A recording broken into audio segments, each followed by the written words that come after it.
EUA Revelam Ordem Executiva de IA em meio à competição com a China. Well, thank you very much. We have a big signing right now, and we have a tremendous industry where we're leading by a lot. It's the AI, artificial intelligence. I always thought it should be SI, supreme intelligence, but I guess somewhere along the line they decided on the word artificial, and that's okay with me. That's up to them. It's a massive industry. We're leading China. We're leading everybody by a tremendous amount. The electricity is being built by them in every plant. They're building the electricity. We're getting them rapid approvals. But they're spending trillions of dollars, and they can't. Basically, this has a couple of other things that are less important, but one of the things that it has is you have to have a central source of approval. When they need approvals on things, they have to come to one source. They can't go to California, New York, and various other places like Illinois with Pritzker, who's a totally unreasonable person. And they have to have, they're putting all this money in. It's a big part of the economy. And there's only going to be, I think, one winner here. I don't know if anybody agrees with that. I think most people agree. But there's only going to be one winner here, and that's probably going to be the U.S. or China. And right now we're winning by a lot. China has a central source of approval. I don't think they have any approval. They just go and build. But people want to be in the United States, and they want to do it here. And we have the big investment coming. But if they had to get 50 different approvals from 50 different states, you could forget it, because it's not possible to do, especially if you have some hostile. All you need is one hostile actor, and you wouldn't be able to do it. So it doesn't make sense. I didn't have to be briefed on this, by the way. This is real easy business. I mean, this is simple. We're taking in trillions of dollars. We're taking in tremendous amounts of countries, jobs, everything's coming in. Now, just to get off AI for a second, auto plants are being built at levels that we've just about never seen before. Our auto industry was decimated. 56% of our auto industry left our country over the years. It was at one point 100%, and then it got shriveled down, and really we lost a lot. And now, because of tariffs, which have been so incredible, we've taken in hundreds of billions of dollars, and we're bringing back our factories. We're bringing back everything. We've never been in a position like this. Our stock market today was, well, I saw it a few hours ago, but a few hours ago it was way up, and we hit a new high. For the 52nd time in 10 months, we have an all-time high stock market. And it's all reasons. A big reason was the election November 5th, and another big reason, and maybe the biggest reason, but maybe not, because without the election this wouldn't have been done, because people don't know how to do it. The second reason is the tariffs. We're charging countries that were really hurting us badly, were really decimating us. Hence we have $38 trillion in debt, which we'll start paying off pretty soon with the tariff money coming in. But countries that were really decimating us use tariffs against us. Now we're using tariffs. All we want is fair. All we want is national security. It's given us great national security. I settled 8 wars, and numerous of them was because of trade and because of tariffs. So we're very happy with that. But this is about something a little bit different. We want to have one central source of approval. And we have, I think, great Republican support. I think we probably have Democrat support too, because it's common sense. I mean, you can't go to, every time you make a change, and it could be a very reasonable change, you still won't get it approved if you have to go to 50 states.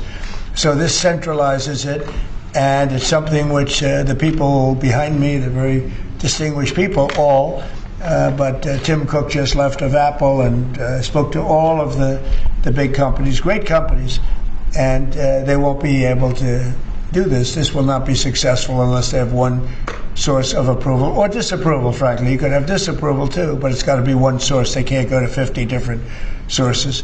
So I just want to thank everybody for being here. And Will, what would you like to add to that? Sure. Mr. President, as you said, in keeping with your commitment to grow the American economy, create potentially millions of new American jobs, and maintain America's technological and military superiority in the years ahead, This is an executive order that orders aspects of your administration to take decisive action to ensure that AI can operate within a single national framework in this country, as opposed to being subject to state-level regulation that could potentially cripple the industry.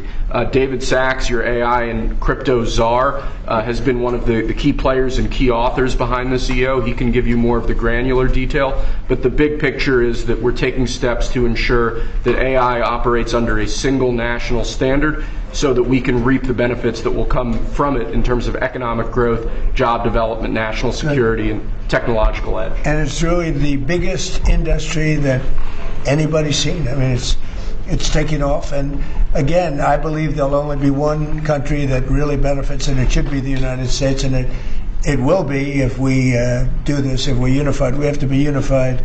China is unified because they have one vote. That's President Xi. He says do it, and that's the end of that. You know, we have a different system, but we have a system that's good, but we only have a system that's good if it's smart.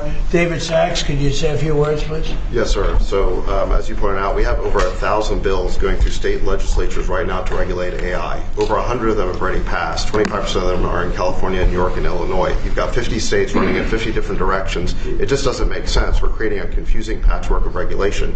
And what we need is a single federal standard. And that's what the CEO says, sir, is it basically states that the policy of your administration is to create that federal framework. We're going to work with Congress, like the chairman here of the Commerce Committee, Senator Cruz, and other members of Congress to define that framework. In the meantime, this EO gives your administration tools to push back on the most onerous and excessive state regulations. We're not going to push back on all of them. For example, kid safety, we're going to protect. We're not pushing back on that, but we're going to push back on the most onerous examples of state regulations, sir. So I spoke with other Republican senators, and we have great approval. I think I spoke to anybody that even had any question and seemed to have gotten approval. Ted Cruz has been a very strong advocate of this is common sense. I mean, I think it's nothing more than common sense. Please, Ted. Listen, this is the single most important economic question in the country and in the world. Who wins the race for AI? You look back to the 1990s, there was a similar inflection point with the beginning of the internet, the dawn of the internet. And Bill Clinton was president at the time. He signed an executive order, just like you're doing, that put into law a light touch regulatory approach to the internet.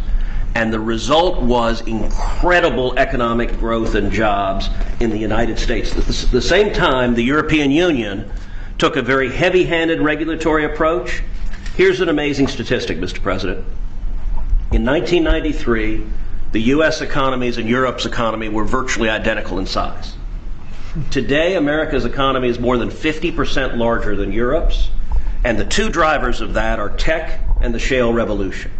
It transformed this country, and AI is the same thing. It's a race, and if China wins the race, whoever wins, the values of that country will affect all of AI. We don't want China's values of surveillance and centralized control by the communist government governing AI. We want American values of free speech, of individual liberty, of respecting the individual. So this executive order, I believe, is tremendously important. Thank you for your leadership. Well, thank you very much. And Scott, please. Yes, sir. This is pass-fail.